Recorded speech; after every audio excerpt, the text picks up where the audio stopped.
Hello and welcome to episode 3 of The Rugged Gamer Does. In this episode we're going to have a discussion regarding Playerunknown Battlegrounds, or better known as PUBG, or as some of my mates like to wind me up over, PUBG. First off, this game is obviously released on the PC, however is still in alpha phase for the Xbox. I'm obviously discussing the Xbox version, so please bear that in mind. So, PUBG, what is it? Well, it's basically a battle royale. 100 players get dropped into an area, and depending on what you've gone in as, whether it's solo, 2-man, 3-man, 4-man, that's how many you're facing. There is also another mode where you can do them denominations versus any other denomination of team up to 4-man team. So, how does it start? Well, first off, you get loaded up with a lot of random players just faffing around on the island, a little teeny island in the corner. And then, after about a minute or so, you're loaded into, as we saw then, the plane, and you jump out of the plane. And land in the middle of nowhere with nothing on you whatsoever other than the clothes that you've selected at the startup. By the way, they're optional. Some people do run around in just a pair of pants. No idea why, but whatever floats your boat, I guess. So, as discussed, you start off with nothing. Now, in this footage that I've presented here, there is a good show of what you're expecting to do when you're going around and whatnot. The map doesn't change, where you drop does. The plane flies over certain parts of the map in different directions, so you choose where you want to land, and whether you make it or not, obviously, it's a different story. But then after a few minutes or so, you'll notice there's a white circle appearing on the map, and that basically creates a play zone. And after a few minutes, that play zone gets smaller and smaller and smaller via like a force field. I'm sure some of you might have seen the adverts and whatnot, or some other clips on YouTube about it. So that's basically the lowdown on that. So once you've landed, your first port of call is to try and get as much gear as you can before getting to that play zone.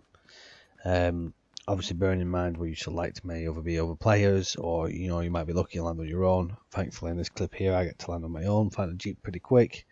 They are dotted around everywhere, so it's all pretty potluck really as to whether or not you get a good start or a tricky start. Obviously, if you land with other players, it's a fight to see who gets the weapons first and who unloads them. But anyways, moving on.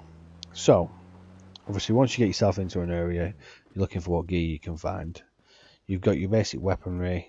You've got your pistols, your assault rifles, your shotguns, your sniper rifles, and a couple of melees. I think there's 3 or 4 melee weapons: the sickle, machete, pan, and a crowbar. So yeah, there's 4. Various other weapons that you can gather. Obviously, I've found myself a pistol in this round here. Alongside them weaponries is the attachments that go with them. Obviously, you're getting quick draw magazines, extended quick draw magazines, scopes, silencers, all sorts of various other things for your weapons, your stocks, your grips and stuff like that. So that's what you're basically looking for. Everything obviously that you get extra helps you along the way. Different gameplay and styles. It's third person, so I tend to stick to the third person notion. Hit the start button, get everything down, and then I can load things onto my weapons as I find them as well, and not pick up what I don't really want to get.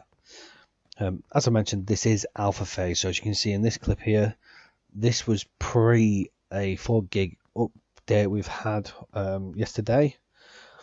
So you can see the lag is still affecting the gameplay. The fact that it's pre-alpha, to me, this is quite acceptable. It did get to a point where it was a bit of a joke, where you were disconnecting almost every game, sometimes 2 or 3 times in a game. That was annoying. However, thankfully, they seem to have addressed that issue, or at least over a large amount of that issue has been addressed. So fingers crossed, we shouldn't see much more of that. I will say this for the developers, they are really, really good with the updating and the patching. They are listening to communities. They are, resolving issues and stuff like that. And to say that they're still working on the PC version as well and creating a new PC map, they're certainly not flagging behind with the Xbox.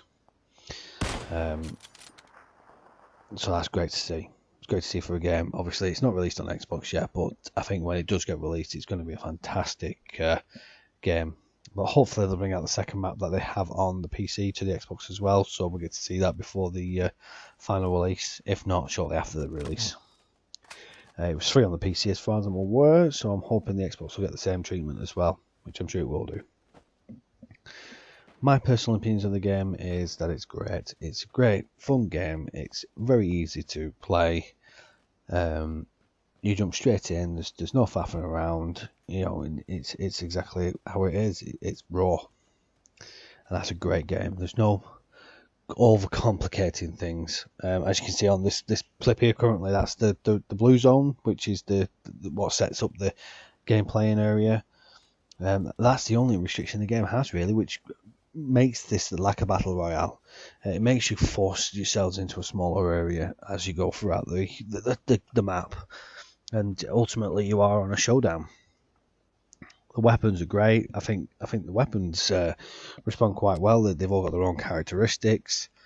You get various grenades, molotovs, and all sorts. It's really, really good, and it's refreshing to see such a game as this that is basic but isn't basic. It's got quite a lot of complex background to it, but for the user, it's a very basic, usable game. So that's so refreshing to see that. So my advice to you is if you're going to play it, then play it. Certainly don't give it a overlook. It's worth the money. They've invested a lot in their time in creating the game. Okay, yeah, it has got its glitches, but get in there now. Experience the game with the faults and see it moving on. It'll allow you to appreciate the game more. And with the new 4 gig update, it's probably ideal to get in there now. So there we go. You can see me briefly bringing up the map here. That's your play area. That's all you've got, and your time in the areas or when you're in the plane really. So when you need to determine where you're going to land and get yourselves in there. I'm not going to go into too much detail about what's on the maps. I will go more into it on my next video, where I've got a small clip of me and 2 members of players that I play with on a regular basis. Basically going through the final part of the game, and you can see how it develops and ultimately unfolds into a showdown of the last few. So I will bring that through on the part 2 of this episode. As you can see here, there is more than one vehicle in there. I had the Jeep before. This is the 3-seater motorbike. There is just a motorbike without the sidecar. There's a buggy and a car. So great choice of vehicles to use. Obviously each one with its own specific characteristics again. Obviously motorbike's not as covered, but it's a lot quicker obviously, and you can get about a lot quicker. So again, plenty of abilities to get around and whatnot as soon as you find one, and you can run people over. Another advantage of that. It's great. Get on it, get playing it, and experience it for yourselves. That's all I can really say about that. That's the other thing I was going to go into, was obviously not only is the weapons, the clothing as well. A couple of the items are level 1 to 3. Obviously you're aiming for level 3 items. I won't eat up too much about that. I'd certainly try and get a level 3 backpack, because your space is only limited to what you can carry. Brilliant feature. Stops you hoarding everything, but certainly need to look into that and make sure you plan yourself properly. So all in all, get yourself with some players, enjoy it as a squad. If you want to play it solo, great, but take it a little bit slower and plan ahead. And for now, that's all I'm going to say on that, and hopefully I will see you in episode 2.